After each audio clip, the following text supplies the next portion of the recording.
티베트 불교의 상징적 인물이자 몽골어로 큰 바다라는 뜻을 가진 달라이라마.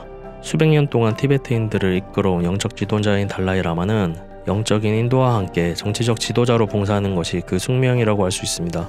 특히 달라이라마는 환생을 통해 계승된다는 점이 가장 미스테리하다고 할 수 있는데요. 오늘은 티베트 불교의 최고 수장 달라이라마와 그의 환생에 대해서 알아보도록 하겠습니다. 달라이라마는 티베트 불교에서 중요한 인물로 인정받는 티베트인들의 정신적, 정치적 지도자입니다.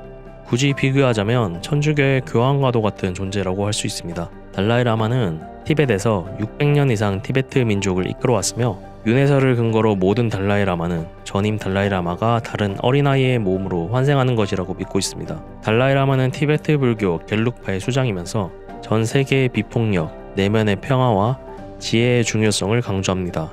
국제관계에서도 달라이라마는 중요한 인물로서 여겨지고 있습니다.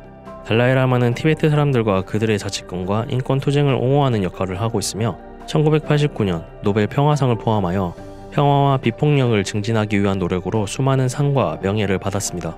달라이라마는 환생을 통해 그 위상을 이어나가고 있다고 전해지는데, 그렇다면 이 환생은 어떻게 이루어지는 것일까요? 우선 달라이라마가 사망했을 때 그 뒤를 이을 계승자를 판첸라마라는 사람과 그가 이끄는 승려들이 함께 찾기 시작합니다.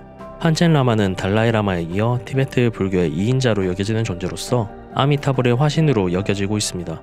달라이라마의 계승자를 찾는 권한이 있기 때문에 티베트 불교에서 아주 중요한 존재이기도 합니다. 당연하게도 무작정 계승자를 찾아 떠나는 것은 아닙니다. 여신의 호수라고도 불리우는 하메라초라는 성지에서 고승들이 명상과 기도를 하면 호수에 차기 달라이라마에 관한 이미지나 글자가 환영으로 보인다고 합니다. 그 환영을 근거로 판첸라마와 고승들이 계승자를 찾는 것입니다. 그들이 계승자 후보를 찾게 되면 우선 선대 달라이라마의 유물과 유물이 아닌 것들을 들고 가서 후보자에게 보여줍니다. 그리고 후보자가 유물에 보이는 반응을 보고 달라이라마를 선출하게 됩니다.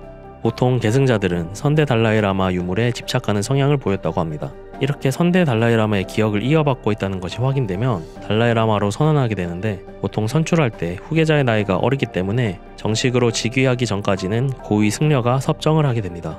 이렇게 이어져 온 달라이라마는 현재 14대 달라이라마이며 그의 법명은 텐진갸초입니다. 14대 달라이라마인 텐진갸초는 13대 달라이라마의 환생으로 여겨지고 있는 사람입니다. 여기에 관련된 몇 가지 유명한 일화가 있습니다. 13대 달라이라마가 입적했을 때 그의 머리는 남쪽을 향하고 있었는데 불현듯 사체의 머리가 북동쪽으로 위치를 바꾸었다고 합니다. 또한 여신의 호수의 수면에 티벳 문자와 함께 3층 건물의 사원과 언덕이 환영으로 나타났다고 합니다. 이를 근거로 14대 달라이라마가 티벳 북동부의 아무드 지방임을 알아내고 3층의 사원 역시 아무드의 푼붐 사원임을 알아냈다고 합니다. 14대 달라이라마를 찾으러 간 승려들은 환영에서 본 것과 같은 곳을 찾아냈고 자신들의 정체를 숨긴 채 그곳의 아이들을 계속해서 관찰했다고 합니다. 그런데 그 아이 중 하나가 마치 그들의 정체를 이미 알고 있었다는 듯이 그들을 맞아주었고 선대 달라이라마의 유품을 고를 때에도 정확하게 답을 맞췄다고 합니다.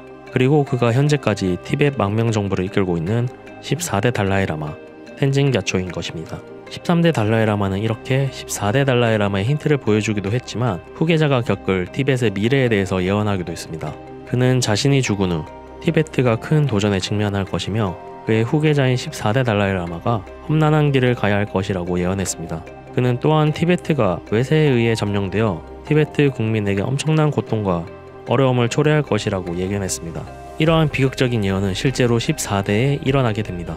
텐진갸초가 14대 달라이라마로 즉위한 1950년, 중국은 군대를 보내 티벳을 탄압하기 시작했습니다. 게다가 국제사회도 그 당시 6.25 전쟁에 관심이 쏠려 있었기에 티벳의 문제는 외면당할 수밖에 없었습니다. 결국 티벳은 중공의 무력 앞에 무릎을 꿇고 1951년 사실상 티벳은 중국의 지방정부가 되어버립니다. 이후에 중국은 티벳의 전통문화와 티벳 엘리트층을 무너뜨리면서 엄청난 인권 침해를 저지릅니다.